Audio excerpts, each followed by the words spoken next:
welcome to the Great Stories Podcast once again. If this is your first time listening, I'm so glad you clicked on the Great Stories Podcast. What you have found is a long-format interview program where I sit across the table from somebody and we just hear how they came to know Christ and what it's looked like in their life to follow Him. These interviews are long format, they're uninterrupted, they're unscripted, they're unplanned, and unedited. This is just a real conversation between two people, and our goal is to bring you in to someone else's life so that you can experience along with them what it's looked like in the context of their real life to follow a real God that loves them more than they even know. And every one of these stories is a blessing. They're all different, but they all have so many similarities, and I love hearing about them. You can listen to the program on Stitcher or Apple Podcasts. You can just open those up and search for The Great Stories Podcast. And you got to use the word the. If you don't put the, it won't come up, apparently. So The Great Stories Podcast. You can follow the show on Facebook, again, at The Great Stories Podcast there. And of course, if you want to support the show, there's basically three ways to do that. The first way, you can kick down a few bucks. There's some cost that goes into this. I'm looking at expanding onto other platforms. It just costs a little money to do that, and any support is appreciated. We have a Patreon account. It's Patreon, and just search for the Great Stories Podcast there. The second way you can support the show is by sharing the episodes. I am a huge believer that the Christ these people talk about, the testimony they give, is the most valuable thing they have to say. And for every person that sits across the table from me, there's 1,000 people out there just like them who need to hear about this amazing God that loves them like He does. And I want these stories to get out. So share them out there on your Facebook and all that. Give them a high rating on the Stitcher and Apple, and we'll get these things going. The third way you can support the show is by coming on it. If you want to be on the show, for God's sake, I want you on the show. Email me at thegreatstoriespodcast@gmail.com. This evening, I got to sit down with a friend of mine who I haven't seen in a year. Her name is Fei Yao, and I haven't seen her in a year because she's been doing this thing called the World Race.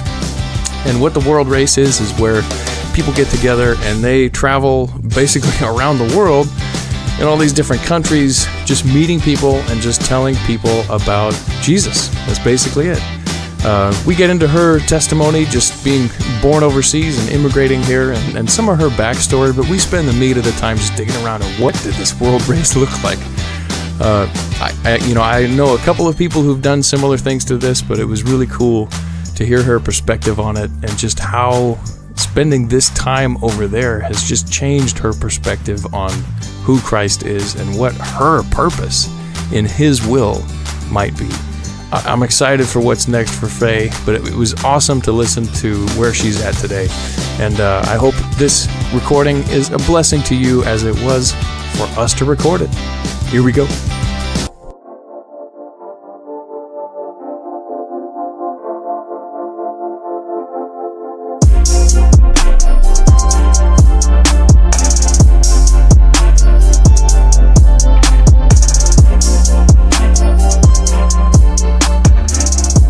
Fei Yao, or Yao Fei, right? Yeah. The proper way to say it is backwards. Yeah, it's backwards, and with the tones. What are the tones? Yao Fei. Yao Fei. Is that right? I got it. There you go. What language is that? Mandarin. Mandarin, okay. Isn't there like 20 different kinds of Mandarin? Like there's... No, so it's the official main national language is called Mandarin, okay. And then you have several hundred dialects all over the country. So Cantonese is a dialect. And so when you say, oh, do you speak Chinese? You could be asking, one of many dialects. Seems overwhelming. Slightly, but yeah. Do people of other dialects make fun of each other the way we do? Oh, yeah. Like people from Florida or something? Yeah. So, we would make fun of the Southern drawl or the New Jersey, or I don't even know how to do it. But they have that. They definitely have. There's characteristics of people from the North and from the South. And oh, man. Completely different, because there's also a lot of minority groups from the West, so all sorts. There's a whole world of joking I'm missing out on because I don't know Mandarin. Welcome back to America. Thank you. I cannot believe that it was a year. Me neither. I mean, like it's just gone. I mean, I followed your stuff. I read your things. I looked at your pictures, so I kind of knew where you were at. But it's like, oh my gosh, like I saw you on Friday, and I had to poke you. Like, is she really standing there? What the heck? Oh my gosh, you made it. I did. Safely. You just finished the world race. Yes. Can you quickly, I want to go back. I want to talk, about more than just the world race, but just a real quick, like, what just happened for the whole last year? In like a couple sentences. What'd you do? In a couple sentences, I basically went to 14 different countries over the span of almost 11 months. Whoa.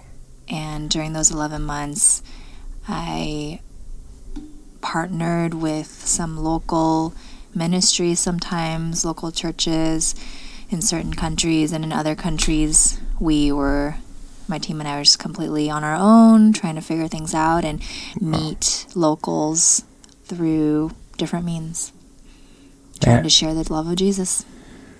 I thought it was 11 countries. It's 14? It was supposed to be 11 countries in 11 months, but... Just throw a few more in there. Yeah, you just, throw a few more for layovers or just, Wow. visa's sake. That's amazing. Well, welcome back. Thank you. I'm glad you made it, safely. I am too. There were some treacherous mountain roads that I'm glad we made it off of safely. Oh, man. Well, I can't wait to hear all about that. But for the purpose of grasping what you've been through for the last year, take us back and just give me a little background on who Fei is. Where were you born? What was growing up like? And when did you decide to follow Christ? And that obviously brought you where you are. I'll interrupt you several times, so don't think that's one big question. Go ahead. That would have to, cover over 2 decades of... No, I don't. We'll just start, from the beginning when I was born in China. Okay. And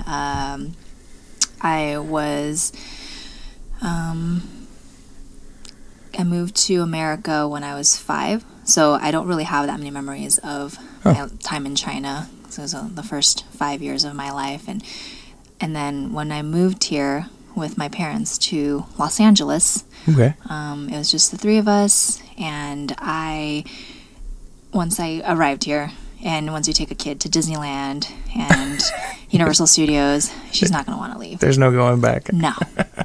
So I immediately loved it here.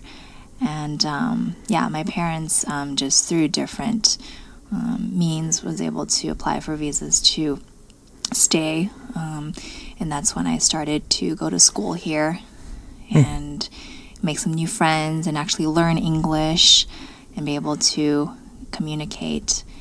So growing up, we were not a family that really went to church. And my mom started attending a local Chinese church, and I would sometimes go with her when I was younger, but once I got old enough and I could decide whether or not I wanted to go with her, I chose to not go. And I was not interested, and I didn't feel like it was something that was for me. Okay. So even though my mom continued to go, and she eventually became a believer around the time that I was in middle school, I just never went throughout middle school or high school. And just during that time, I think it was very much, as an older child, I'm one of 2, and I'm also, technically, I'm still considered first generation because I wasn't born here, but I've lived here long enough where I can pass myself off as ABC, otherwise known as American Born Chinese. Right. And so, ABC. I never heard that. That's funny. And so I was, just very much the mindset of I want to be a good student. I want to make my parents proud. I want to be a good sister, a good daughter. And so everything that I did, I felt like was really just trying to earn people's approval, including my parents, and also trying to be good at whatever I was doing. I was mostly focused on academics. I wasn't really ever, say musically gifted or athletically talented. So I just mostly stuck with academics. And so, yeah, going into college, I definitely was excited, but I also God was the last thing on my mind when I was entering college as a freshman at the age of 18.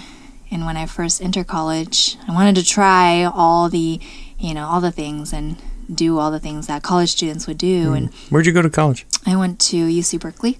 Okay. In the Bay Area. Woo. So I thought, I don't have any other reason for going up to the Bay Area. And so that's why one of the main reasons I chose Berkeley, so I could leave LA for the time being, where I grew up.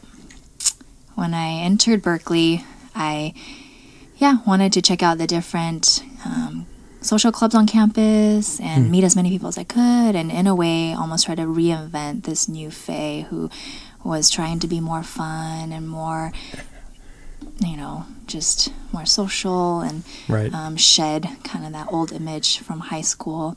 Yeah.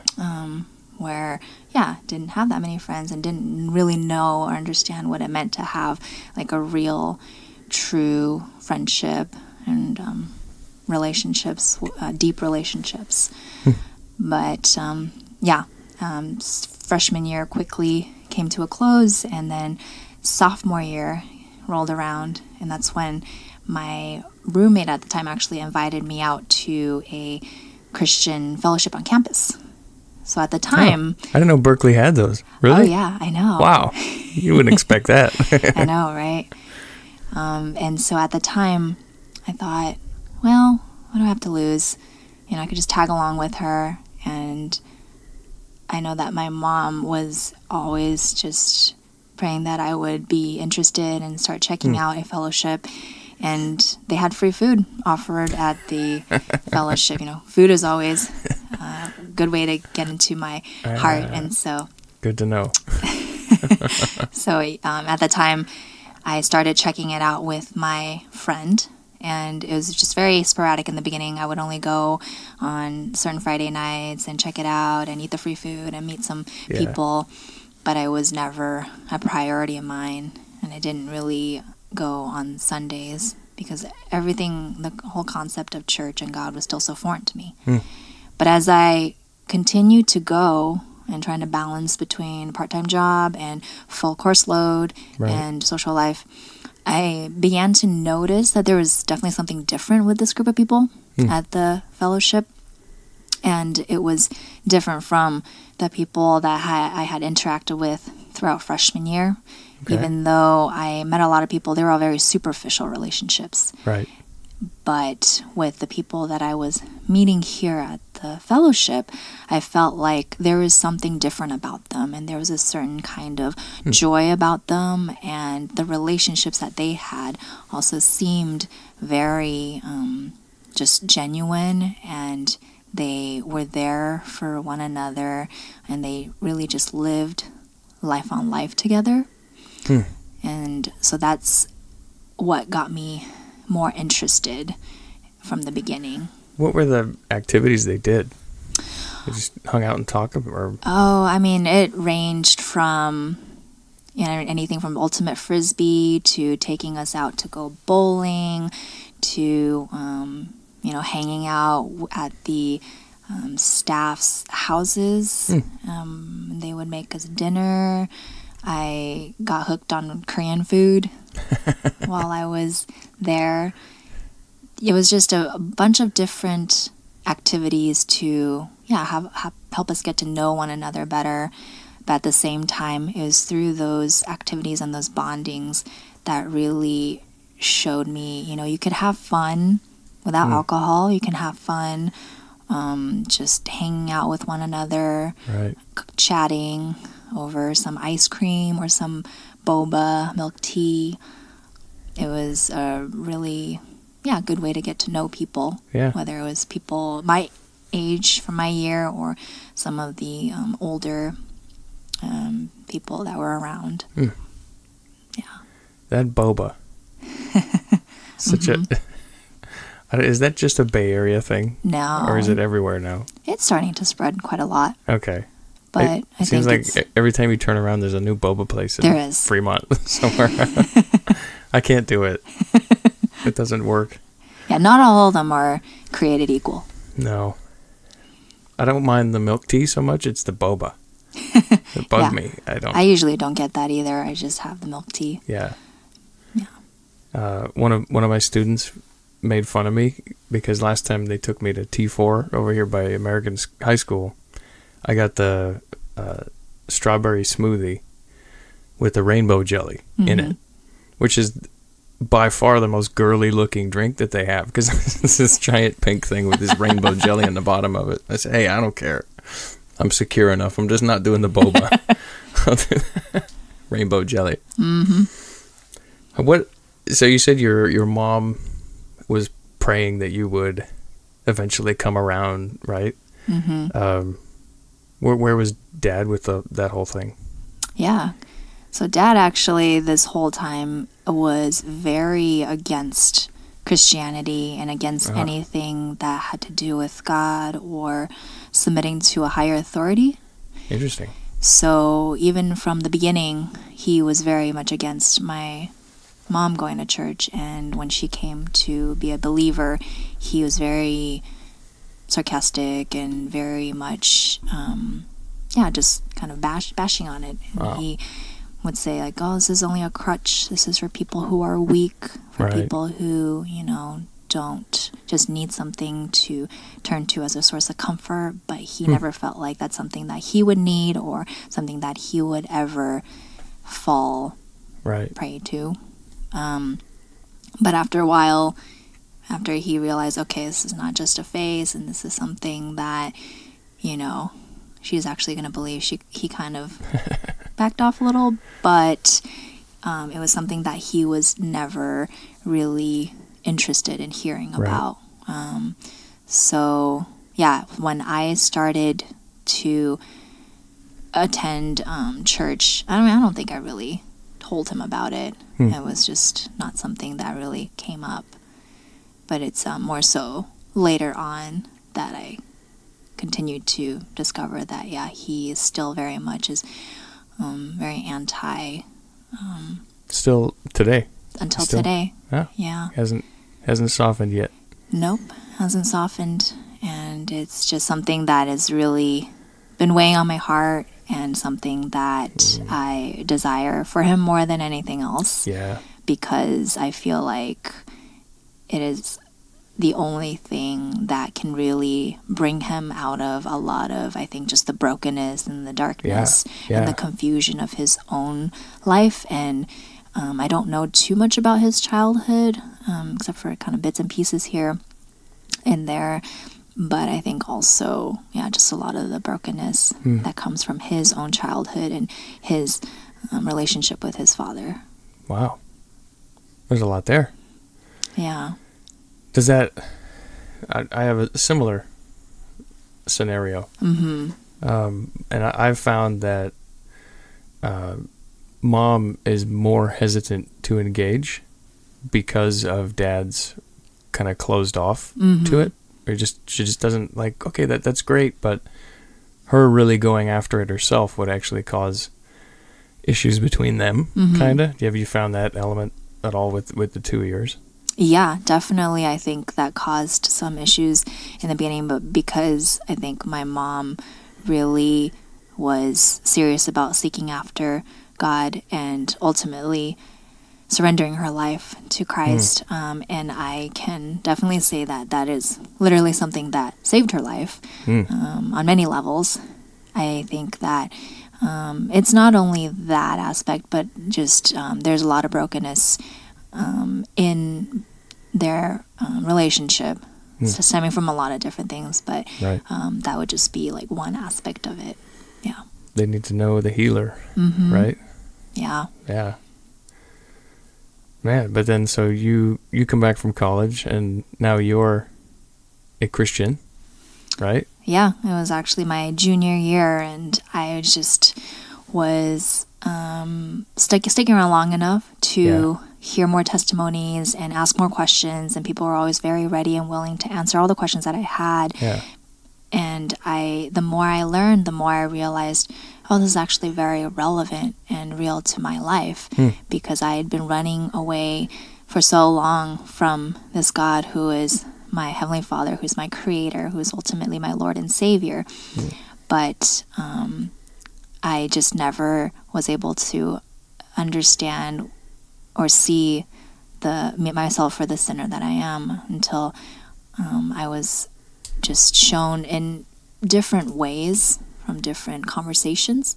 And one of those conversations that I had was when my friend at the time asked, so Fei, if you were to have all of your thoughts projected on a screen for everyone to see, would you be okay with that? No. And I thought, wow, no, because then I would just want to crawl into a hole and die. Yeah. Because all of my thoughts were just so, whether it was angry or prideful or just so not,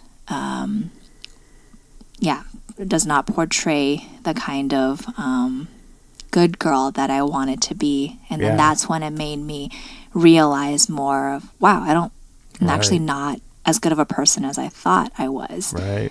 And that really made me realize that, you know what, I actually have a lot of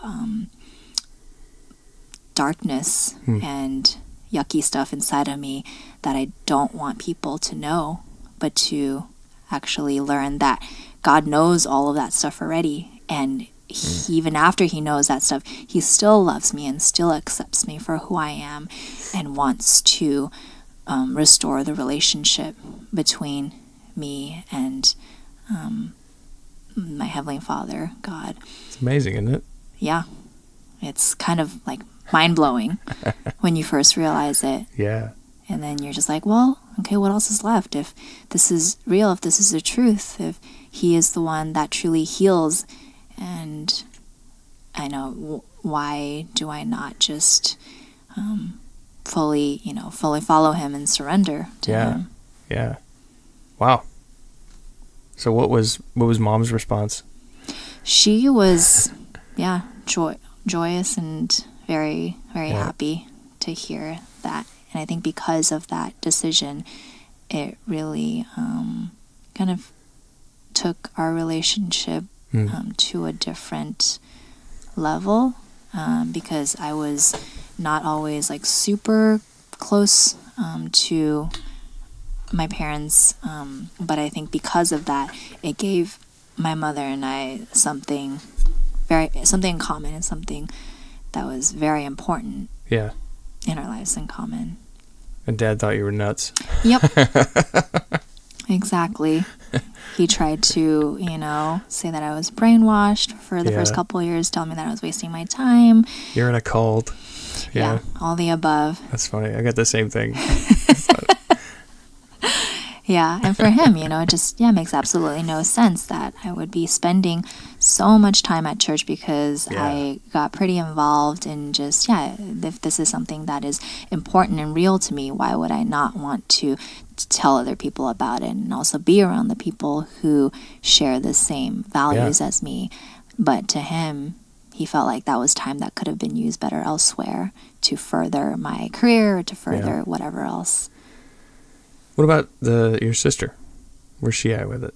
She is, so right now she is actually in college right now too, and she is kind of just, I think only God really knows where she is right now. And I've learned as the older sister to just pray for her and for her to come to Christ on her own terms, because that's how it happens anyway. In a way, that's how it happened to me. Right. And it took me number of years to get it through my thick skull that it was well worth my time and investment, and ultimately my life, to come to know Jesus, my Lord and Savior, and to surrender my life to him, making the most important decision of my life. And so that doesn't just happen overnight. So for her, she has had more exposure than I did back when I was her age, going through youth group and whatnot. But I think it's something that, she needs to find on her own. And you said you were a junior? Yes. So you're like 20? I was, still 20. Yeah, about to turn 21. And you're 28 right now? Okay. So it's funny because it's actually been almost exactly 8 years to the day that I had my first quote-unquote birthday. Do you know what the day and the hour was? January 17th, 2011. Yeah, hey. Good for you. I rarely meet people that actually know the date. That's funny. Yeah, it's pretty easy to remember for me, because we would always have our winter retreats around Martin Luther King weekend. That's fun. So that's where I made my decision to accept Christ. Right on. Well, happy almost 8th birthday. Thank you. Makes me feel young. Yeah, I know. That's why I'm hanging on to that one too. I'm only 14. So I was March 3rd, 2001. Yeah. I used to keep track of exactly like how long it's been. I would write it down every morning. It's like 14 years. Was it 8 months, 3 days, something like that? I don't know why. It's just a weird thing. So after Berkeley then, what happened to you? So after I graduated, I decided to stick around because this is where I consider to be my community and really just my spiritual home. So I felt like if I were to move anywhere else, including moving back down to LA, that I most likely would not be able to continue to grow as much in my faith. And I decided to, as early as before senior year, to secure a job in San Francisco so that I could continue to remain in the Bay Area and continue to grow and learn and deepen my faith. Right on. I have more questions about that, but what was your major? I was an economics major. Okay. And what were you doing in the city? When I first graduated, I went into public accounting and did audit. Oh, man. You're that person. I was. The auditor. That everyone was trying to run away from. Don't talk to her. Well, hey, you actually got a job doing what you went to school for? Kind of. A little bit? I mean, involved like money and numbers and math and stuff, right? Yeah. Wow. Really, at the end of the day, people really don't need to be very concerned about what they major in because you rarely do stuff related to what you learn in class. I know. You just learn everything on the job. That's what I tell people. It breaks my heart that you see like people just dropping tons of cash on these really expensive degrees and fancy majors and extra classes, and I'm like, nobody cares about that in the job world. As long as you have that like piece of paper. Yeah, they want to know, so what have you done? Where have you worked? What do you know? Nothing. Right. Okay, never mind. And they all want you to have experience doing something that nobody will hire you to do on the first time. Yeah. It's very frustrating. Yeah. Anyhow, you actually got a job out of college. You're doing that. So you're living in the Bay Area. What church were you a part of at that point? So at the time, I was with the church that I became a believer at. So they... continue to they have ministry, for people after graduation. So I was able to be involved and serve in youth ministry as well as elderly care ministry for a little bit. Yeah. Is that an on-campus thing, or is it just like a in Berkeley thing? No. So a big part of it is campus ministry. Right. So that was a huge part of why I was reached and saved at the time. Right. But then there's another part of it where there's separate ministries that you could get involved in. So that's what I did. Cool. Yeah. Right on. So at what point did you become a Resonate person? So Resonate happened back in May of 2016. Okay. And yeah, at the That time. recent? I thought you'd been around longer than that. Does it feel longer than that? Yeah. Weird. Okay. Yeah, no, it was fairly recent. Yeah, at the time, I just felt like it was time for me to find a church where I could continue to grow in my walk with the Lord. And I had heard a lot of good things about Resonate. Woo. And I had a couple of friends that were attending here at the time. So I decided to give it, to check it out. And yeah, I came on Sunday in early May, and I really enjoyed just the kind of welcoming atmosphere that I stepped into. And Resonate had a lot of the characteristics and that I was looking for in a church to continue to grow in. So after a couple of Sundays, and I really don't like to spend too long looking around and feeling like I'm just a floating, chaff in there. And so I just decided after a couple weeks that I was going to settle on staying at Resonate. Right on. It was the donuts, right? Really? And that's, that, sure. It has something to do with it, Yeah. I felt the same way. I don't know what year I came. It's been like 5 or 6. Something like that. But it was similar. It was like 2 weeks into it. I was like, okay, this is it. Yeah. But I had the thought, because I was really involved at my last church. So I was sitting there and I had the thought like, wow, I could just kind of like hide here. I could not do anything and just sit here and consume. Like, maybe I'll just be a consumer. Should I do that? And then a week later, it's like, no, sorry, I can't do it. I got to drive something, or I'll come to set up. Yeah. Let's go. Yeah.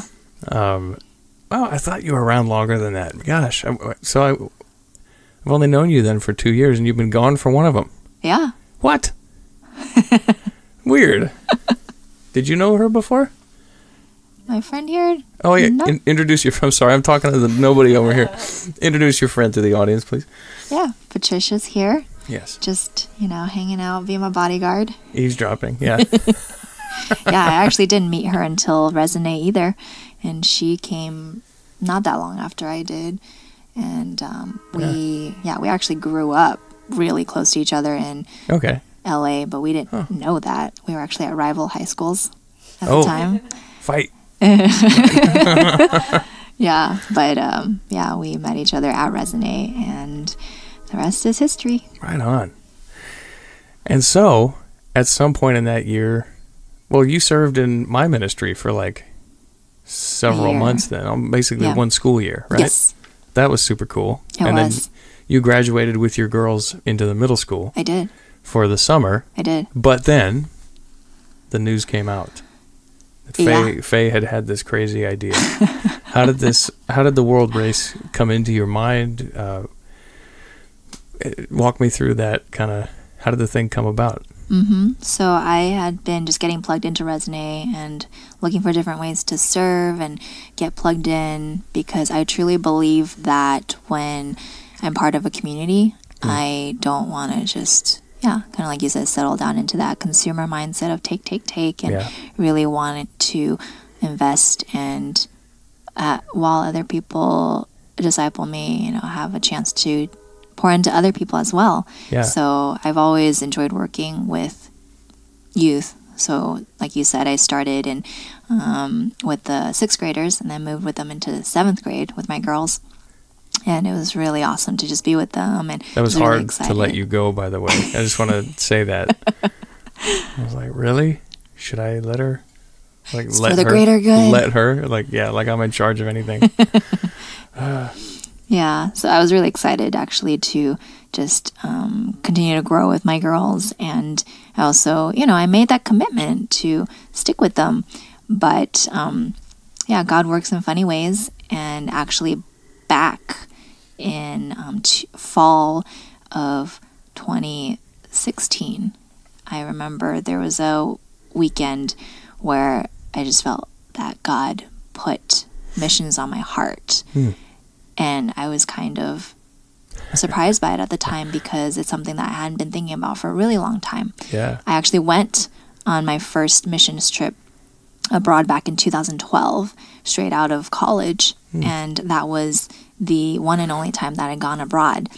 And so, a period of over 4 years had passed. But when God put this thought on my heart, I thought, okay, well, where do I start? So I just kind of started doing a little research, and I also wanted to just start to surround myself with like-minded believers who also felt that it was important to go and share the good news of Jesus to many different parts of the world that do not have the access to the gospel. Right. And so I actually took a class called Perspectives back in the spring of 2017. Okay. And that class is amazing. I would highly recommend anyone who has never taken it to go and take this 15-week course. So is it through a college, or is it a nonprofit? Or it's pretty much through a nonprofit. And it's all volunteer-led, Okay. but it's offered all over the world. And it's actually this spring, the probably closest location is located in both Los Gatos and Oakland. So they offer it annually, and sometimes, like in multiple locations in one, region like the Bay Area. But essentially, it really takes you through a brief yet powerful overview of the kind of work that God is doing in the world, and from a historical, strategic, cultural perspective of just what does it look like for God to essentially move the world and show them his love. And also, how do we fit into that bigger picture? So kind of both motivational and equipping at the same time. Yeah. So you'd have a different guest speaker every week, and they would be either current or past missionaries or pastors, and they would just be telling amazing stories of how they've been really used by God for kingdom work. Wow. And a lot of the focus of the class was also on an area of the world called the 1040 window, which is essentially the area of the world that is least reached by the gospel. And so that area of the world spans across most of Asia and through the Middle East into little parts of Southern Europe as well as Northern Africa. And so over 40%, around 41% of the world's population is still not reached by the gospel. Wow. And the majority of those unreached peoples reside in that 1040 window. Right.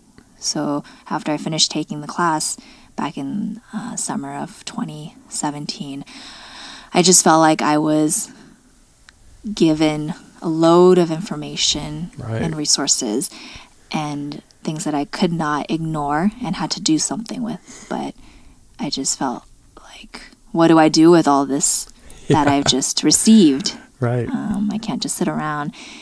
And so I was praying about it, and I had I wanted to look into different short-term mission trips at first to kind of just get exposed and start to figure out, is this something that I could see myself doing for the long run?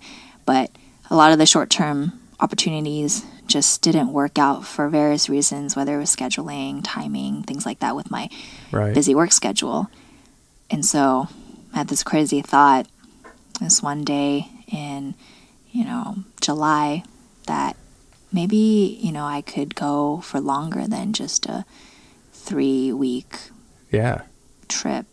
And so I'd heard about a program that a couple of my friends had done before, where they would go, pretty much it was like a back-to-back-to-back short-term mission trips over the course of 11 months, on average, spending about 1 month in each country to be exposed to different countries, different cultures, different ministries and people groups.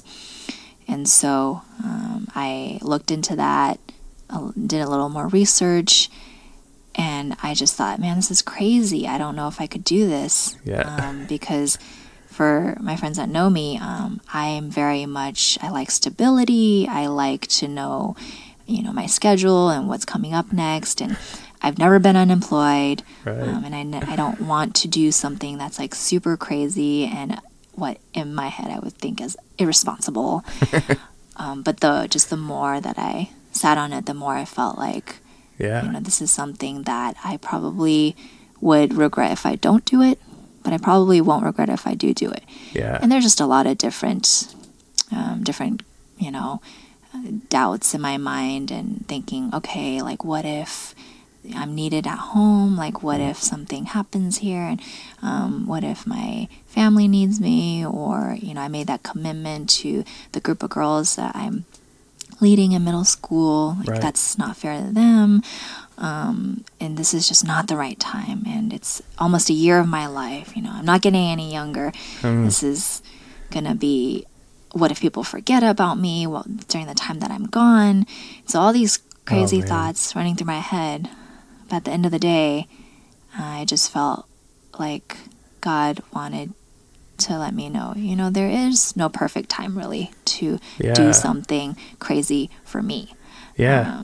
And the reasons not to do it are just going to get longer, right? As time goes on. There's never going to be perfect time to do it. Yeah. You're always going to have to find some sort of excuse, and there's always, life is going to continue to happen. Man. Yeah. So I was just like, you know what? I think I am just going to go through with it. And it wasn't like overnight. I said, yes, this is something that I'm 100% in. I actually just took little steps, one step after another. First telling my boss at the time, and then telling my parents, and then having conversations with one of my pastors and some of my friends and praying about it. Yeah. And everything felt like it just fell into place. And I quit my job and started fundraising for my trip, and that went really smoothly. And I felt like that was also a blessing from the Lord, in a sense, that I was able to so successfully fundraise in such a short period of time before I headed out in January of 2018. Yeah. Now, what was the organization called that you did this through? Yeah, they're based out of Georgia, and the program is the World Race. World Race. Mm-hmm. That's just what it's called. I thought that's what it was, but that's also what it's called. Okay. World Race. Yes. Cool. And how, like, what does something like this cost? Like, what was the fundraising goal to get going on it? Yeah, so with everything included, the travel and the food and lodging and insurance and various overhead costs, the route that I went on was around $18,500 or so. That's not as much as I thought it would be. It costs more than that just to live here. Yeah, that's the funny thing. I think it's all relative. For some people I talk to, they go, wow, that's so much. And then for other people I talk to, they're like, that costs less than what I pay in rent for the year. Yeah, my year is more than that. My rent per year is more than that, yeah. Yeah. It's crazy. So I think it's just, we live in the Bay Area, and everything is expensive. So when you go to third world countries and go overseas, I mean, the cost of living drops dramatically. You're balling. Wow. Okay. And then, so that's right, yeah, because you finished the summer. So when did you officially leave? So I left January 17th in 2018. January, and you're back now. When did you get back here? Got back to the States around December, mid-December. Okay. Yeah, so 11 months and a couple weeks. Probably, exactly, yeah. Wow. So what were you thinking going into it now? So you've gone through this process. Okay, I'm going to do it. And then it starts to get real. Mm-hmm. Right? Like, oh, gosh, this is actually going to happen. Yep. You're packing bags. Yep. You had to go to like a training for it? Or like tell me about that a little bit. Yeah, so we just had a 10-day training before we actually headed out, a couple months before we actually left the country. So it was a time of training to prepare our hearts to really be equipped in some aspects of how to culturally be aware of the places that we go to, because a lot of the countries that we were going to were heavily Muslim or just like not exposed to Christianity, and so we wanted to do it in a way that was culturally sensitive to people there, or also presented in a way where we're used to it in the Western hemisphere of and it was something that's called guilt and innocence kind of gospel, whereas in Eastern culture in Asia, that's not going to really resonate as well as if opposed to if you would share it in more of a shame and honor type of gospel sharing. So those are just some of the trainings. Go through that a little bit slower. Sure. Can you describe what would be the guilt and the shame, the contrast? Yeah, I like that. Yeah, so essentially a lot of times that when we are exposed to the gospel, we hear it in terms of, I am a sinner, and so I am guilty of the sins that I have and the transgressions that I have committed. But because of God's one and only Son, Jesus Christ, who was sent to this earth and ultimately nailed on the cross and died for our sins, he has been essentially, he is the sacrificial lamb who has bought our innocence. And so this is this guilt and innocence, guilty until proven innocent, all this kind of, these kinds of things in the Western civilization. Yeah. But in the Eastern Hemisphere, and especially, for example, let's just say for Chinese people, it's a lot more about bring honor to the family or bring shame upon the family. Right. And so they don't care so much as to whether you're guilty or innocent, because if no one sees it and no one knows about it, then you're not guilty. Preserve the honor. So it's all about saving face. So if you can save face, it doesn't matter how messed up what happens behind closed doors. And so when you share with someone about how Jesus is actually the one who brings honor to you and to your family, and because of the shame that you feel inside because of things that you've done that you don't want other people to know about, and that you can't redeem purely based on your own merits, then the only way that you can find this honor is to really allow Jesus to be the one that restores that honor in your life or in your family's life. Wow. Yeah. I like that. That was very well said. Very Thank well you. said. I'll have to cut that little piece out and use it somewhere else. So that's just the training. Yeah. And of course, there's the really, really physically taxing part that I just want to block out of my brain of boot camp, staying in a tent in near freezing weather, because we were not prepared for it to be that cold in Georgia at that time of the year in October. And so I was freezing the whole time, and it rained a couple of nights, and needless to say, I didn't get much sleep. Okay. It was a little kind of like a boot camp. In a way. Mission trip boot camp. That's funny. And then you didn't go straight from that on to the world race. No. You came back for like a couple more months. Okay. Gosh. Oh yeah, because you said October. Okay, January. So go through that. As you prep to leave, how did that roll? You already left the job. You left the ministry. Ew. Not quite. Well, the ministry I was still I'm joking with you. I'm joking with you. It's okay. It's okay. I'm not hurt at all that you abandoned us. Hey, I still saw you on Sundays. Yeah. So then you're prepping to go. So take us through departure.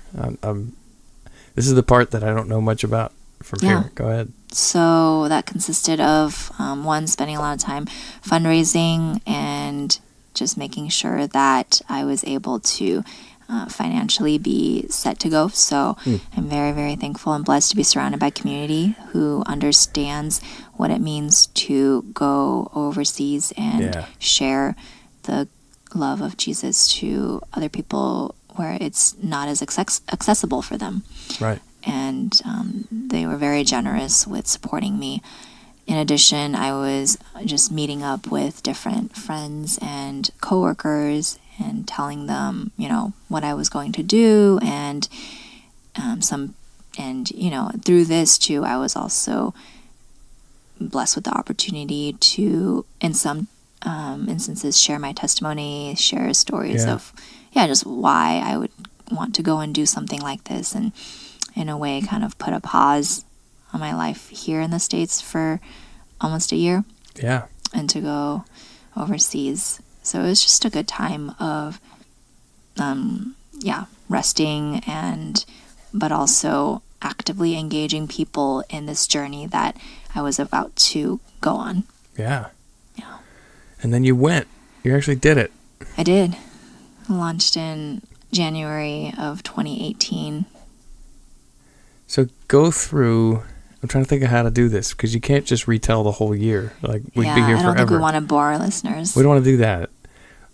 I think the thing to do would be, give me like the flyby version of it, and then we'll just like drop down into a few like the really interesting highlights for you, So you left, you said 14 countries. Do you remember the countries that you were in for the last year? Yeah. Like, can you list them?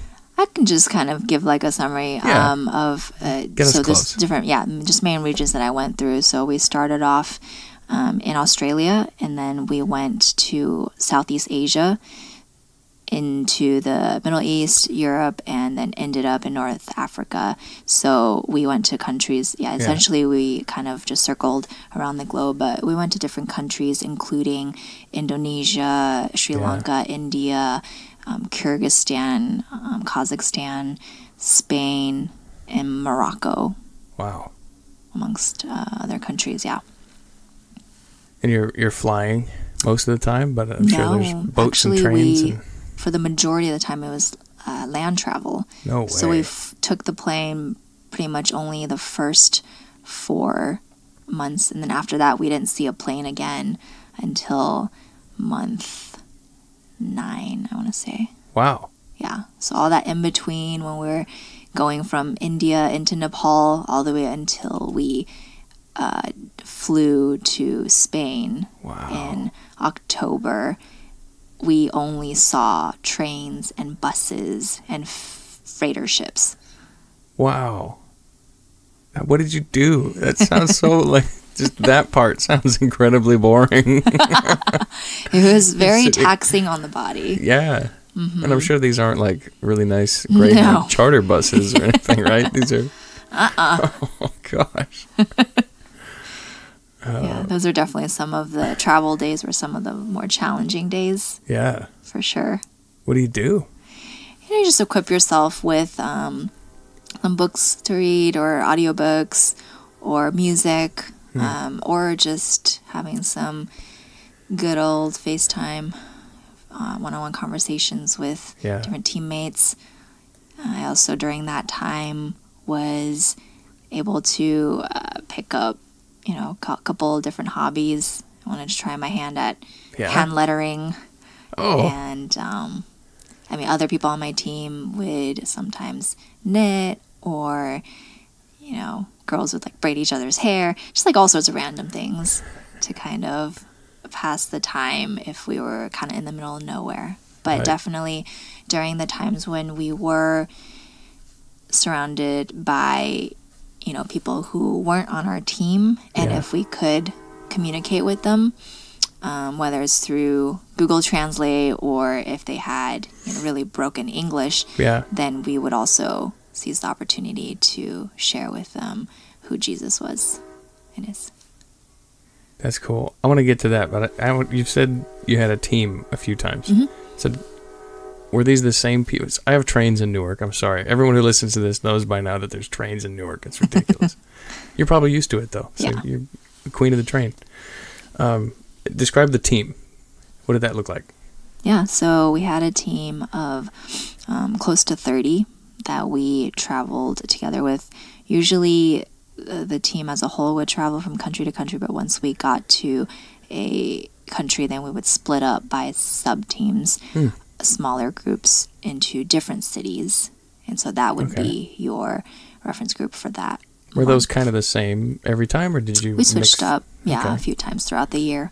Right on. So it was, just a group of people who also wanted to make the love of Jesus Christ be known throughout the world, and people from all sorts of different backgrounds, different states, different experiences and upbringings coming together. And I'm assuming there is at least somebody on each of these teams who's done this before, or they're with World Race, or like who's in charge, right? Well, in the beginning, we had some alumni that came with us for the first 4 months, but to kind of, show us the ropes and to make sure that we didn't kill ourselves. But after the first few months, then we were basically on our own. So we were just kind of figuring it out on our own. If, we ran into any problems, just kind of, pray and just trust that, things are going to, like we would find housing for the night, or we would be able to find, food. I'm just kidding. It's not that bad. There's always food. But, so this is way less organized than I thought.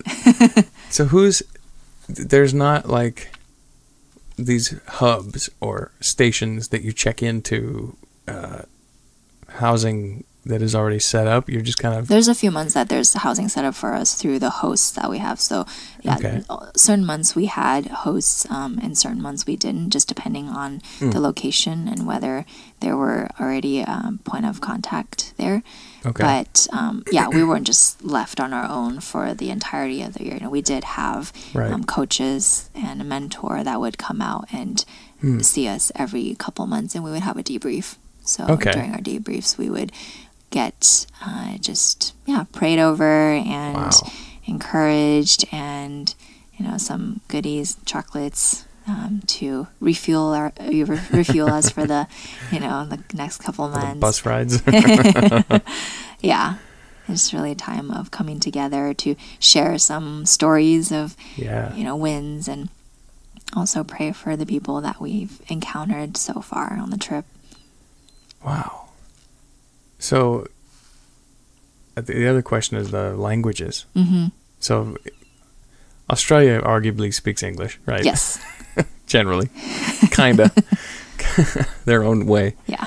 But pretty much everywhere else, with the exception of maybe Spain, probably there's a lot of English in Spain, right? But how do you do it? Yeah, a lot of places that we went to, we would try to have Google Translate downloaded handy, but in some places we would be able to get a translator if we already had a host. But if we didn't, then we would pretty much rely on just with hand gestures actually go a long way. Just playing charades, you can actually get a lot conveyed through just your smile and hand gestures, and a lot of things actually are pretty universal.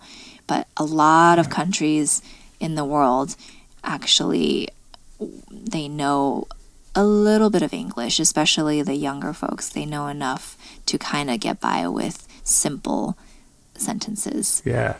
And so that was pretty cool. But it really did show us too that Americans need to make more of an effort to learn at least a second language. There were only two of us, myself being one of them, that could speak a second language on the team. What's your second language? My second language is Mandarin. Yes, one of the many dialects. Interesting. So I took Spanish in high school for 3 years. Me too. Yeah. And I got to the point where I could almost have a conversation. And I did that because I was working in the medical field, and I wanted to be able to do, the patient interaction. But I found that once people found out you knew a little bit of Spanish, the charades would stop, and all the the effort to communicate would go away, and they would just start like, brrr. Like, okay, stop. Like, never mind. I don't know anything. Let's go back. It was working better when I was just pointing at your heart, and like, does that hurt? Yeah. So yeah, I want to learn another language, Faye. But yeah, it's actually pretty fun. It is fun.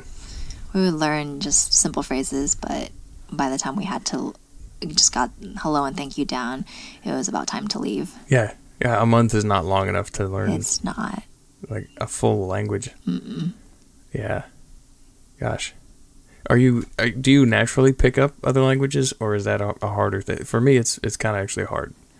Yeah, so I actually never really thought about it, but I think this past year really showed me that it is probably easier as a bilingual speaker to pick up more languages. So I did find that it was a little bit easier for me to pick up new words than some of my other teammates. And I just had fun picking it up. It actually goes a long way when locals see that you're at least trying. Yeah. And you know, even if you completely butcher it, they'll just kind of smile and give you credit. Go and probably be able to guess what you're trying to say. Right. Oh, she's so cute. Yeah, she's trying. That's great. What was your experience with the food? Ooh, yeah. This is what good. I was wondering. You didn't say much about it ever. I personally love to eat, and I love to try all different kinds of food. So for me, that was actually really fun because, everything was authentic and local and a lot of times super, super cheap. Right. So, for example, in Indonesia, it was really easy to get a meal for like under $2. Patricia knows. Yeah. It's her homeland. Yeah. So I really enjoyed eating local foods, whereas some of my teammates, because they were not so used to anything besides Chick-fil-A or McDonald's. There's no Chick-fil-A in Indonesia. Nope. They, maybe sometimes had a little bit of a harder time buying stuff or eating stuff that was different or, local. Yeah. But I can at least say for myself that I really enjoyed eating the local cuisine, and most of the time it's not, it's your very typical kind of veggies and a little bit of meat and your carbs. Was there anything just really bizarre that you said, no, Faye's not eating that?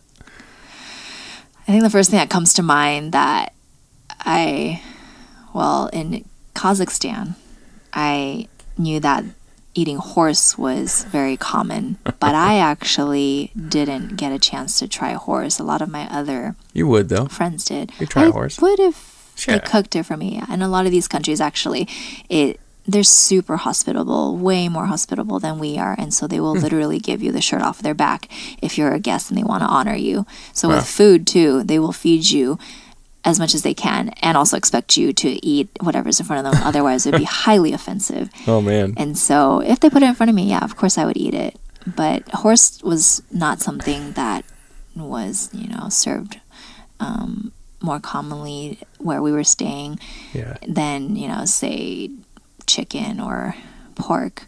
But I did try horse milk, fermented horse milk. Oh, gosh. And that was not fun. Why was it? Was it fermented on purpose or by accident? That's a big distinction. I didn't ask. Oh. I just remember smelling it and tasting it, and they kept on telling me, drink more. And I just said, nope, I'm sorry. No, thank you. I'm done. Horse milk.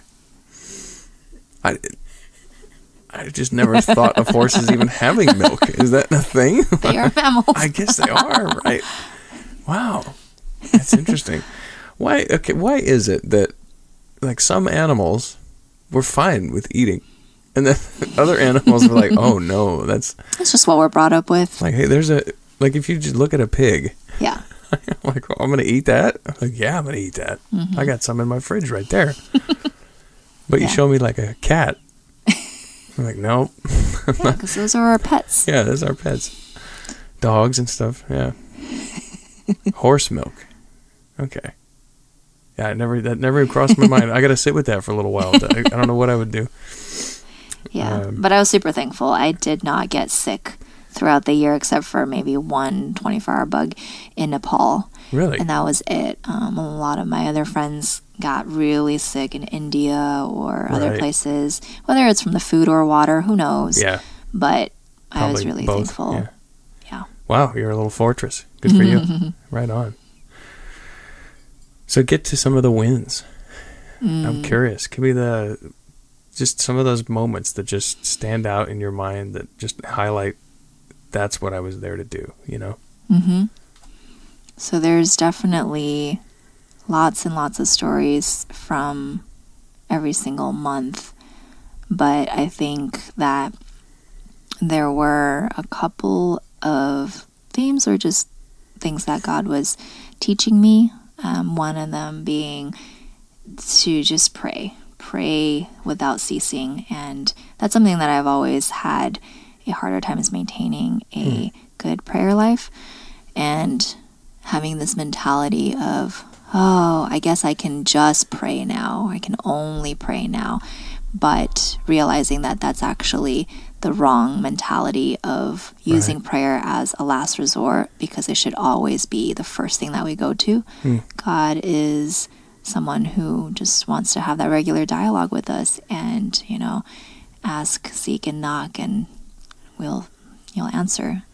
So in Sri Lanka, we were there and we didn't know the language in the middle of Sri Lanka, and it was a town where it was heavily Buddhist. It's a giant golden Buddha statue in the middle of town that everyone would go and worship.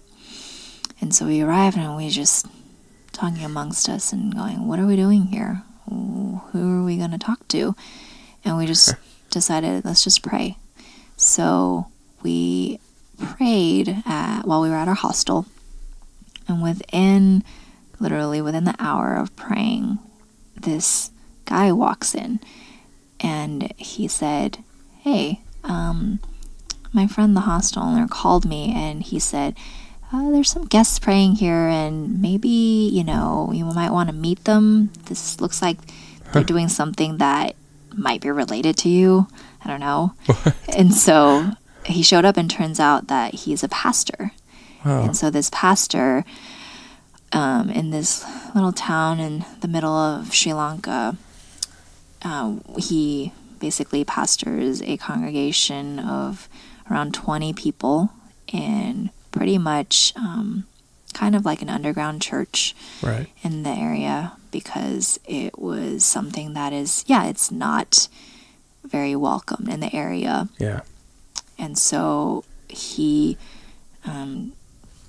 invited us out to Sunday service, and we got to meet his congregation and also worship with them and share a little bit of our stories in front of his congregation. And it was just very humbling to see this group of believers meeting together in concrete little concrete room with tin roof, and it was very, very hot in the middle of the summer. And they were just there praising God and being able to worship together as a body of believers.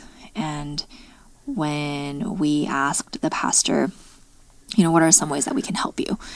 And he actually said one of the things that they needed were Bibles. But there was obviously no resource in that little town to obtain Bibles, but he did know of a Christian bookstore in the capital in Colombo. And so we said, you know what, why don't you come with us when we go there so that we can fly out to our next destination. Come with us, and then we can buy some Bibles for you and your congregation. And so that's what we did. We pulled together some of our money, and we were able to buy 25 Bibles for them in their native language. For a church of 20. For his church, yeah. That's awesome. It was just different people along the way that he said whenever there was a new believer or someone that was baptized, he didn't have the resources or the capability to give them a Bible. And so in this way, I felt really thankful that we could provide them with the living, breathing Word of God, because otherwise they would have to solely rely on only coming on Sundays to hear the pastor preach and hear God's Word from him and only him. But if now they have the Bible in their possession, then they can look at it and read it and meditate on it any day, any hour of the week. Wow. Yeah. And that just happened, like, quote, randomly, right? Yeah. How neat. By coincidence from God. That's so cool. That's so cool. Yeah, you literally brought the Word to that church. Yeah, I think that's something that we really take for granted, because many of us probably have at least 2 or 3 sitting on the bookshelf just collecting dust. But for these people, that is something that is really precious to them and does not come by very easily sometimes. Or in some countries, it's completely banned. Right. Yeah, just owning one is illegal. Exactly. Yeah, you have to hide it, everything. We're so spoiled here, right? I don't know if I want to read my Bible. And these people are like reading it in the basement, like by a flashlight. Like, what does it say? They're afraid the cops are going to come in and take it. I know. I'm gonna read that thing more. Even I don't read it as much as I should. It's not. And I think I own like 8. Yeah, you can start your own little house church and supply all the Bibles. I know. Wow. Yeah, and I think something else that God was just teaching me was that, throughout the first few months, I felt like, what am I doing here? A lot of times I would engage in conversations and people would not agree with me, and it would be, a polite, it would be a friendly debate, but leaving the conversation, I would feel like they were still completely on a different page, or with the mentality of, oh, that's good for you, but it's not for me. And so for me, I felt like, what, if any, of an impact am I making out here? Yeah. But as the months went on, I felt like God was trying to show me, this isn't about what you can do, and this isn't about all the people that you can claim that you saved, because you can't save. You're not the Savior. I'm the Savior. And so He wanted to show me that you just have to take little steps of obedience, little steps of faith, and you can't see it right now, but this is all culminating into something bigger that only He knows, and only He can see the bigger picture. Yeah. And so for me, my job is to just be faithful with the people that He puts in front of me, and to not be too chicken, to step out of my comfort zone, to say something, but to really take advantage of those opportunities while I can, because I could be the first person sharing the gospel or planting the seed, or I can be the 10th person that He's put in front of this person that He loves. But regardless, if I'm not the one that's reaping the fruits, someone else later on down the line will. Yeah. And that's something that I can't take for granted, or not see like my role in, because that's very, very much needed when it comes time to speak some truth into someone's life, or share my story, hear their story, and just kind of like peeling back the layers, like showing another layer of who God is. And at the end of the day, my job is to just tell the story, and really God is the one who's going to do the work in the heart of that person and change his or her heart. So there were definitely several instances where I felt like, this is not by coincidence that I'm talking to you right now, or that we happen to cross paths. One of those days was in Azerbaijan, which I didn't even know where this country was before I went this past year. That's a country? Yeah, it actually is. It's in the Caucasus region, and if you're kind of familiar where Armenia and Georgia is, but man. it's I should have brought a map out here to figure out where we're at. I'm gonna pull up a map right now. You can point at it. Keep going. Yeah, it's next to the Caspian Sea, but it is a heavily Muslim country, and I just decided I wanted to sit on the bench in the park one day and just read and kind of spend some alone time this one morning. But God had other plans for me, and so even while I was on that bench, within the first 30 minutes or so, this old gentleman came by and sat next to me, and I just kind of said hi to him, and he kind of looked like he wanted to chat a little bit. So his English wasn't that good, but it was enough to kind of make some small talk. Right. And so talked to him for a little bit, and then he got up and continued on his walk. And then not long after that, another lady sat down next to me and just kind of started chatting with her, and it turns out she was a local university professor and that she's also Muslim. And so we just started talking about her belief, and also it happened to be a holiday. It was Eid that day. And so Eid. What's Eid? Eid is it's this Muslim holiday where they actually talk about just the sacrificing Abraham sacrificing his son Isaac, and they still they celebrated that day. It's, I believe, sometime in August, maybe like mid to late August. And so we talked about that, and I shared a little bit about what I believe in, and yeah, it was just a very cordial conversation. And then she left, and then I thought, okay, surely I can go back to just reading now. And then but no, another young plans. man was on his run and decided to stop where I was sitting. And there were plenty of benches in the park, but chose to stop by my bench and asked if he could sit down. I was like, sure, why not? And so he sat down, and he was definitely like, he just wanted to chat. He was kind of I felt like a little bit of a flirt too. But he started to chat with me, and so one thing led to another, and I also asked him, what do you believe in, and what is your faith? And he started sharing with me about what he believed in, and about the 5 pillars of Islam, and about how he is very much active in praying and fasting and charity and all these things. And he talked about like going to paradise. And so I said, do you think you're going to go to paradise? And he goes, well, inshallah, God willing.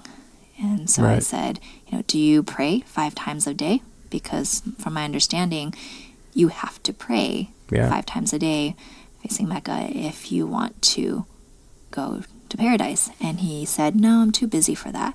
Uh-oh. So I said, I see what you're doing. You're painting him in the corner. Here we go. And I just said, do you think you're actually going to go to paradise? And he said, I don't know, but I just do my best every day. And so through that, I shared with him just about Jesus, and about how, there really is no question. There's no guessing game of whether or not you can go to heaven through the redemption of Jesus' blood for our sins. And he was, I think it kind of just took him, this whole conversation kind of just was, he was not expecting it. He said, I wasn't planning on talking about these things with you. And I said, oh, well, if you're going to sit down next to me. Neither was I, but here we are. And so it's just a very interesting conversation with this young man who's very much, I think, ambitious and driven, and had plans for his life, or just has big plans for his life of wanting to actually move to the States and make a name for himself. But just sharing with him about, the saving grace of Jesus Christ. And it was something that was very new to him. And so I think he did try to refute it.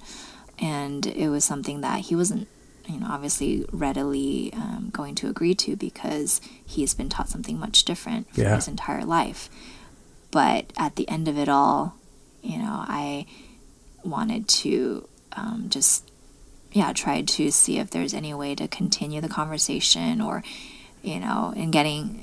so we did exchange contact information. And he got your number? He did. I hesitated.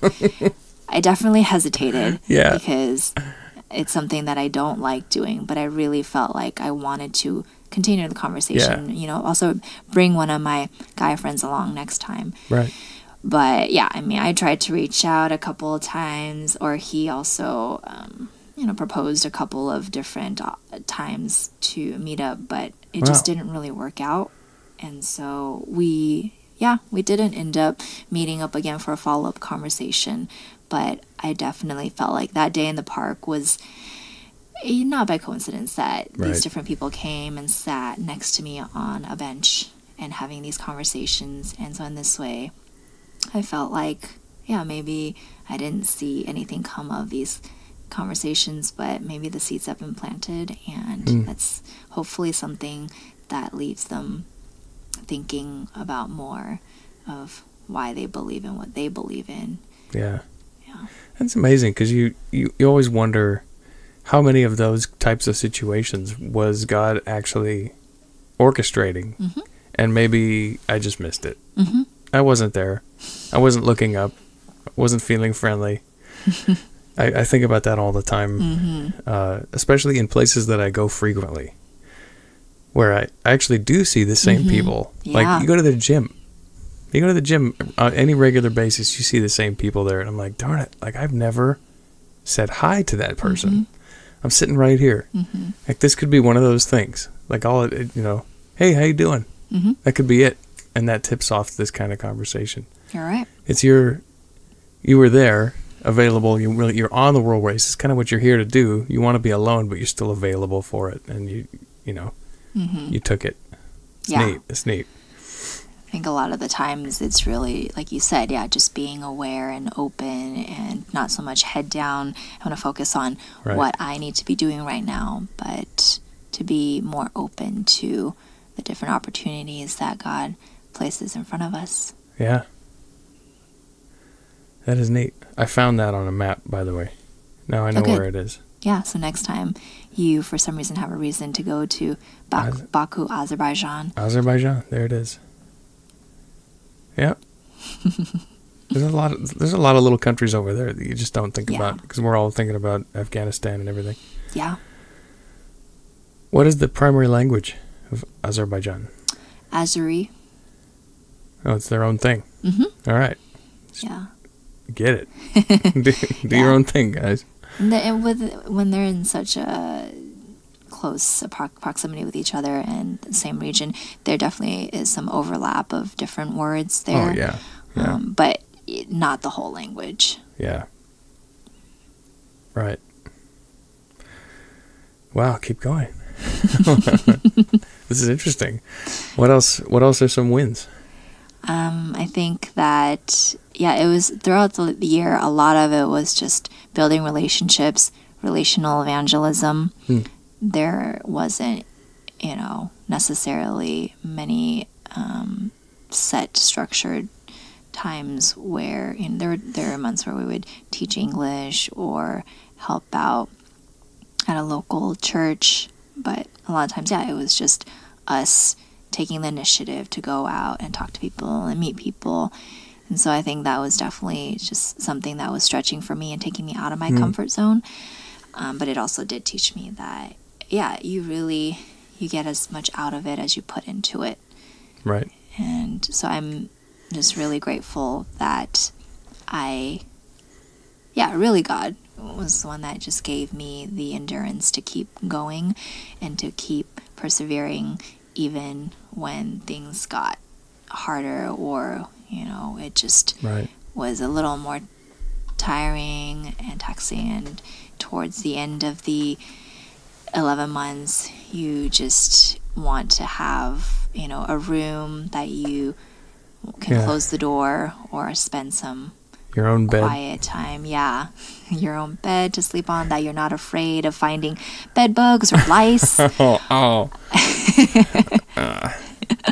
Well, okay, since we're going there, take me through some of the, like, hard parts of it. You got bed bugs and lice and bus rides. Like, what else? What was challenging for you? Yeah, I think that physically it's just hard to sometimes get a good night's rest, especially on the days where we had overnight travel and you literally just had to sit there and wait for morning to come because you just could not get in a position where you could find yourself comfortable in. Ugh. So you just kind of sit there, and if you're awake enough, maybe read something. But if you're just kind of in this half asleep, half awake stage, Oh, man. you're just like, That's the just let worst. the morning come. 5 minutes goes by and it's like, nah. Yeah. And I think, what else is hard is just the, being in a place that's foreign can be hard, and being somewhere where you can't necessarily, be able to fully communicate, or just find yourself, sometimes being stared at blatantly, just without any attempt to try to hide that they were staring at us. We Right. never felt like we were in danger in any way, but in some of the countries, it just felt like there was a lot more attention because we did stick out like a sore thumb. Yeah, they're just wondering, what are those? Yeah. First of all, this mix match, strange looking group of folks. Yeah. Dressed weird. Right. Yeah, especially in Muslim countries. Yeah. We definitely tried to, dress in a way that was not culturally offensive in terms of covering up our arms and our legs, but even exposing our hair. That was something that can be very noticeable too, depending on how conservative they are. Right. Yeah. Yeah, and it's different from region, even within countries. Exactly. It can change. Yeah, from the west to the east, it can be very different. Yeah. Yeah. So you kind of have to figure that out, like when you pull into each town, basically. Yes, as Okay, we so go. here we are. What goes on here? Yeah. Yeah, just do as the locals do. Exactly. Right. Yeah. And also just, living in community. I personally love being able to have a community of believers that I can, spend time with and pray with and cook with. But yeah, personalities do come out. So that's definitely a growing moment too, where you're just going to have to have grace for each other and also forgive each other, or sometimes just purely accept the fact that there are things that we do differently, whether it's how we decide to clean up after ourselves, or whether we some people are the way that they travel, they want to be getting there on the very last minute, or they want to get there way ahead of time. Just different little quirks, Right. it's going to be different for everyone. So you just have to learn to kind of come to an agreement and compromise, so that it's never anything super major, really, but just little things here and there that Otherwise, you drive each other crazy, right? You just, Yeah. Like, we're doing this. We might as well not go nuts while we're doing it. Exactly. Yeah. Yeah. So I think it really kind of trains you, to live with people that are not like you, Yeah. but still be able to, share life together. Wow. And adapt as you go. That's neat. So I'm sure, like, you're probably still in touch, right, with some of these people you A spent. handful of people, yeah. Yeah, you developed some close friends, I'd imagine. Yeah, we all live in different parts of the country. But I mean, yeah, if anyone, there's like a Southwest sale or something, then yeah, probably be able to fly out and see some people over on the East Coast. Yeah. or the South. Right. Any other challenges, losses, things that Was there any point where you were just like, what am I doing? Like, did you get there, or was it positive pretty much for the ride? I mean, there were definitely ups and downs, but I don't think there was any one point where it was low enough where I had to be like, don't want to be here, or I want to go home. And that never crossed my mind. Whoa. Sorry about that. I didn't have, any desire to actually want to go home. Right. I definitely was very much in the mindset of, this is something that I committed to, and I am going to do it well, and I want to finish strong. And I think that when the going gets hard, it's just a matter of, okay, kind of refocusing and remembering why I'm out here, and it's not for me, it's not for, really anything besides, like, I want to fully, like, whatever I do to glorify my Heavenly Father, and to regain some of that strength and energy through praying, just to get more, guidance and just a little extra oomph to really finish out the month strong. Right. Yeah. Wow. I have so many more questions though. I don't want to let you go yet. This whole the passage that says, "Go make disciples," the Great Commission. Yes. Keeps Matthew coming 28. as you're talking. It keeps coming to mind. And the whole idea that he doesn't say, "Go make disciples," and it'll be super easy, right? Nope. Go make disciples as long as it fits into your schedule, or go make disciples, and you'll never be sad or grumpy. That's not it. It's a commission. Go. It's going to be hard. That's kind of the point. That's what I'm confronted with your guts to do this, and just hearing some of these things. It's really cool. Thanks. Yeah, Really it definitely cool. didn't happen overnight or even over a span of a couple of years. This is something that has just grown and evolved over the years. Yeah. Now it's coming up on year number 8. And if you had told me 8 years ago that I would do something like this, or that after I come home from something like this, that You're I would crazy. have a complete shift in perspective of what I want to do with my life, it's just amazing to see the kind of heart change that God can do. Yeah. And so I think for me, a big takeaway from this past year is that I can see myself going overseas and doing something like this long term. I'm not going to go and jump, from country to country like this. I think this is the only time I'll ever do this. Right. It was a good experience, but my body just can't handle it. But I think that I am very much the type of person that I do want to stay rooted somewhere and actually invest in relationships and be in one place for a longer period of time and really invest in people.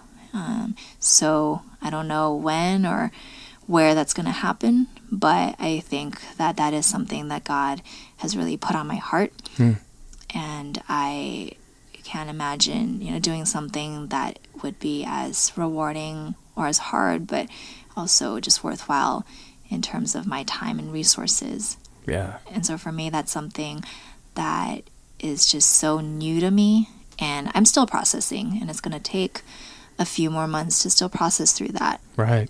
But I think that when God is the one that is the driving force behind it, and one of my favorite passages is Proverbs 3:5-6. Trust in the Lord with all your heart and lean not on your own understanding. In all your ways acknowledge him, and he will make straight your paths. And a lot of times it's just me wanting to rely on my own understanding, because that's so much of who I am and how I've been brought up, to be independent and to really make sure that I can support myself and do everything for myself. But at the end of the day, remembering that, no, I've been made new, and it's really the Lord that he is the one that knows me the best, and he has my best interest in mind, and planning out a future for me that is meant for good and not for evil. And so when I think if I can just have that perspective in mind and not lose sight of it, then I can really do almost anything in a way. So yeah, what next steps and what the next even year holds, I think only God knows. But as I'm exploring and learning, I just want to continue to, make him, but also make, this just like world out there, and the opportunities, the need that's out there to be known as well.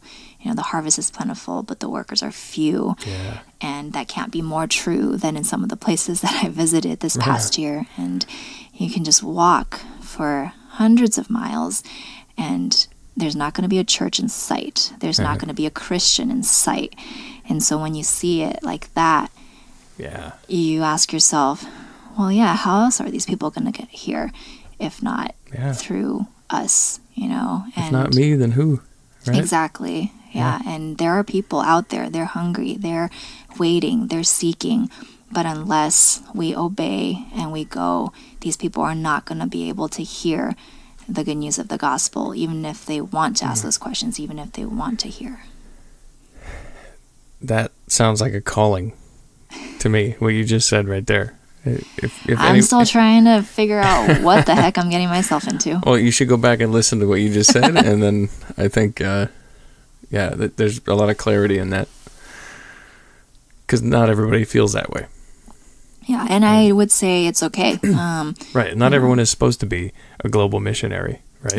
Yeah, so you don't necessarily have to physically go overseas, but I do strongly believe that everyone, like you mentioned earlier, is called by the Great Commission to make disciples of all nations. And that's going to look different for every single person. You could be staying here in the States and you could be the one praying. Right. You could be the one sending people to go financially. You can be the people, welcoming them back with a place to stay or a car to drive when they're here for their furlough. But whatever that looks like for you, it's a way that you can participate in God's grand vision for furthering his kingdom. And that's between you and God. Yeah. I couldn't have said it better. It's beautiful. So I ask almost everybody this, and it's my favorite question to ask of fellow believers. What is it about Christ and this gospel that you have found beautiful enough to say what you just said and be willing to consider giving the rest of your life to serve him? That is a very important question. I think for me, what's so beautiful about this gospel is that just even looking at my own life, did I really deserve it, or was I looking for it? Not necessarily, but I think that God pursued me and he found me, and it's really just, it can happen to anyone, anywhere. And it does not discriminate, and it has no boundaries, whether it's your background, your culture, your socioeconomic standing. God really, really just wants to love and be reconciled with every single one of his precious sons and daughters. And so I think that a lot of times, if we can put a lot of those differences behind us, then it would be so much easier to see that, to see more of God's love more clearly. And even for me, that's something that I am still constantly working on, of not being so quick to reach a snap judgment of someone, or, when someone's different from me, to remember, well, God doesn't make mistakes, and he created this person in front of me. And so they're entitled to their way of thinking and their opinions just as much as I am. and instead of being divisive in those differences, to actually use those differences to build up an even stronger body. Yeah. So, yeah, the gospel is just so beautiful, and God intends for this beautiful gospel to be something that unites us all at the end. It's awesome. Well said. Well said. You. Well, do you have anything else on your mind that you're just itching to tell the world out there? I feel pretty good about all that. I think so too. What an awesome story. Wow. Thank you for just letting me share my story. Yeah, yeah. Well, I hope that, I always do this hoping that whoever needs to hear that hears it. I do too. Because there's, like, I've said this 100 times, that for every person that sits right there, there's 1,000 other people very similar to you. Mm-hmm. And I just pray that your words encourage them, reframe their thinking, push them to do something, or take this differently. Yeah. Mm-hmm. So cool. So cool. I can see a difference in you from last time I saw you. There's a focus and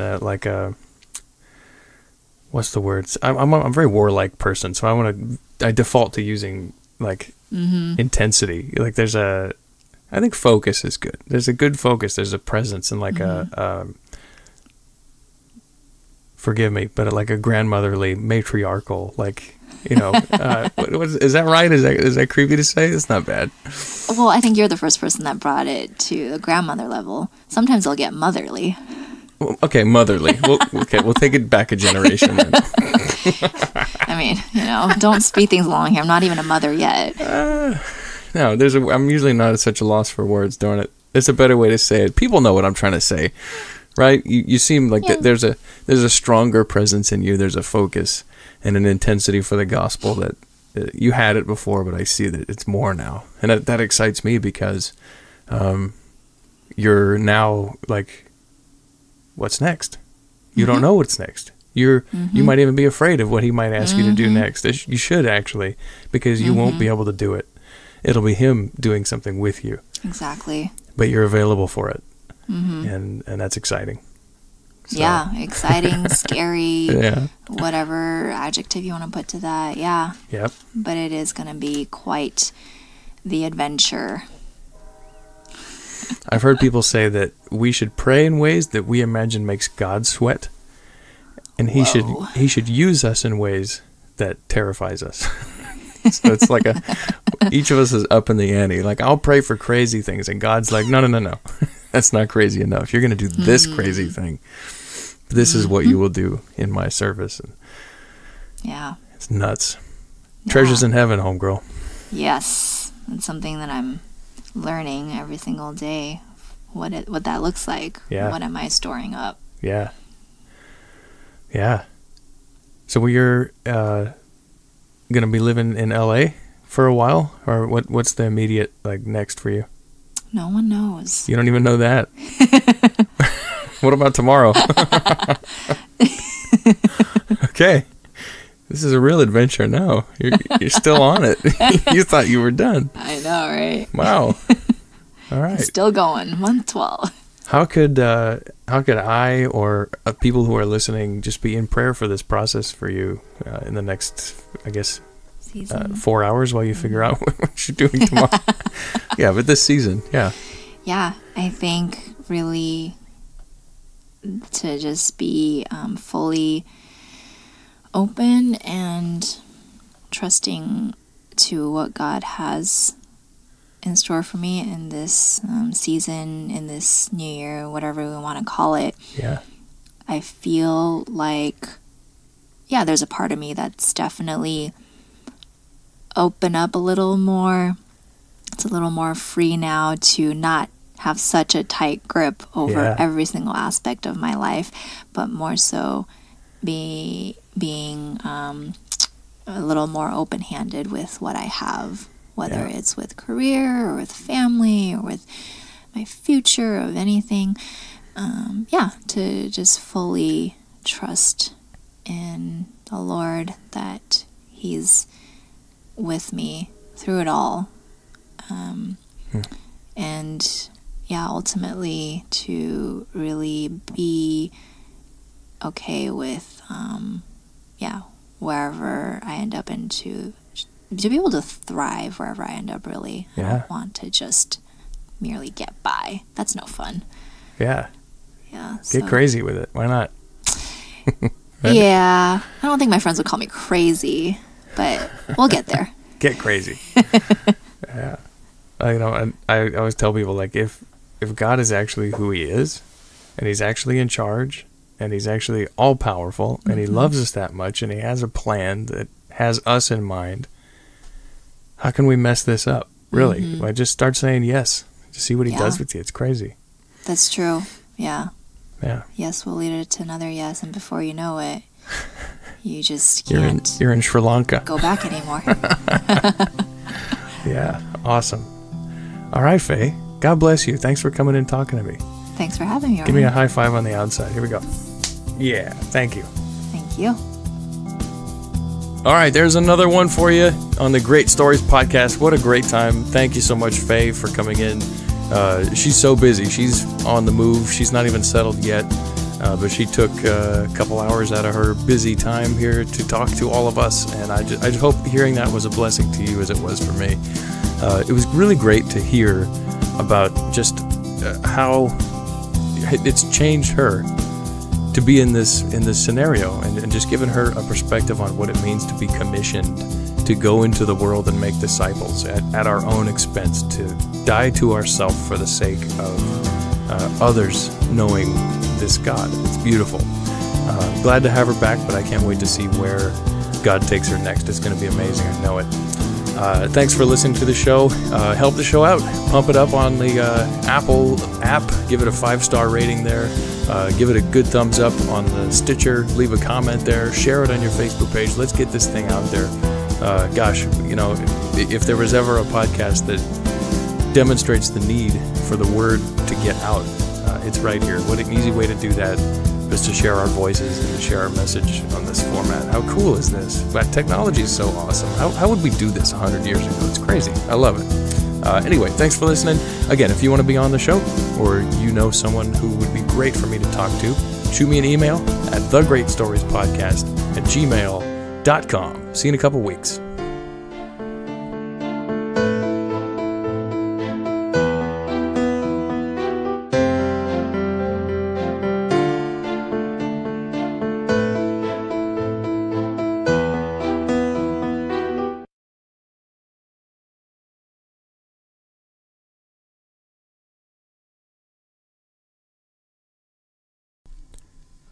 Oh, why, hello. You're still listening to the podcast. Good news, because there's more. This is the bonus portion. A lot of podcasts do this, so I'm doing it too. And it's just a part where we just put a tag on the show, talk about whatever happens to be on my mind in whatever day. Sometimes it's funny, sometimes it's not. Sometimes it's serious. Sometimes it's just me rambling like I'm doing right now. But today, I'm considering something. So this week I took a little personal retreat, and I interviewed Mayday McDonald on the way back from that retreat, which might be why I sounded so relaxed, because I pretty much, my family owns a home near Sonora, California, and I have a key to it.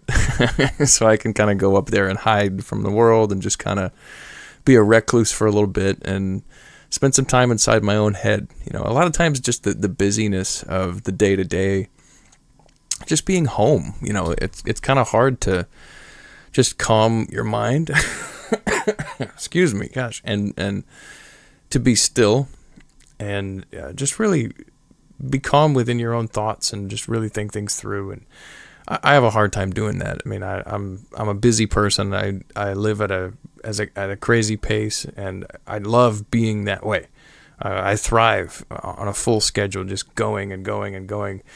But it doesn't naturally give me a lot of time for just kind of reflective, kind of deeply introspective thought and just some quiet listening time between me and God. And so I went up there and I did it. And I'm so glad that I did.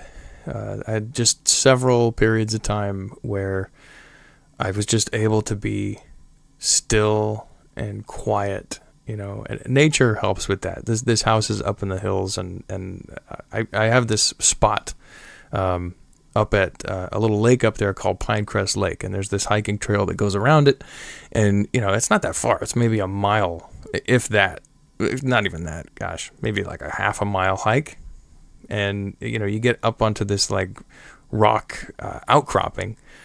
It's probably a good couple 100 feet, above the water level of the lake, but you can see the whole thing from there, and you look off and you see these big granite hills that go off, as far as you can see, and it's just a really cool spot. And I just find that just going to that spot for some reason unlocks some stillness within me, and I'm able to reflect up there, and it's neat because that place hasn't changed for who knows how long, certainly longer than my life. We're talking about granite mountains here. And it's neat to go up there because I've been up there in every season of my life so far.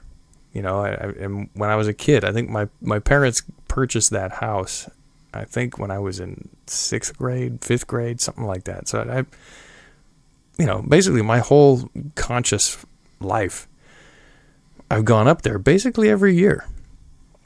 And through high school, and then through the confusing years of college, and before I was even a Christian, I still felt reflective when I went to that spot and just stood there, and and then in college, in that confusing time, when I was trying to be a firefighter, and then there was a minute in there when I was actually married, and that happened, and I was up there with her, and then I wasn't, and that was over. And, gosh, without going into my whole testimony, man, the point is that through every season that I've had, I've seen that rock as a parable for Christ in my life, because it never changes. I do. I grow, I get wiser, I get dumber, I get bigger, smaller, whatever season I'm in. I'm tired, I'm encouraged, I'm discouraged, I'm depressed, I'm happy, all these different seasons. I change, I fluctuate, I'm up and I'm down, but that rock is always the same. And that rock is Christ. He never changes. His love for me never changes. What he's done for me never changes. My position in eternity cannot be changed. What God has spoken, none can change. His love for me is unwavering. And just like what we ended up landing on with Fei, what I said with there is that, gosh, if this God is real, if he is all-powerful and all-knowing, and he loves me the way that he says he does, the way that he proved he does on the cross, and he says that he has accounted for my life and my good within his perfect will, if I really believe that all those things are true, man, it takes the pressure out of this life. That's when I find the most stillness, is when I really rest in exactly who God is, when I see his glory, when I see how beautiful he is, but when I see the immense buckets of grace that he has dumped upon me. It's by grace that I have anything, that I have my life, that I have hope. And so good to get up there and just be confronted with not just the physical rock, but to have that moment of stillness with my spiritual rock. It was beautiful. I highly recommend that everyone listening do what you have to do to get your head out of the day and go find a rock so you can find the rock. All right.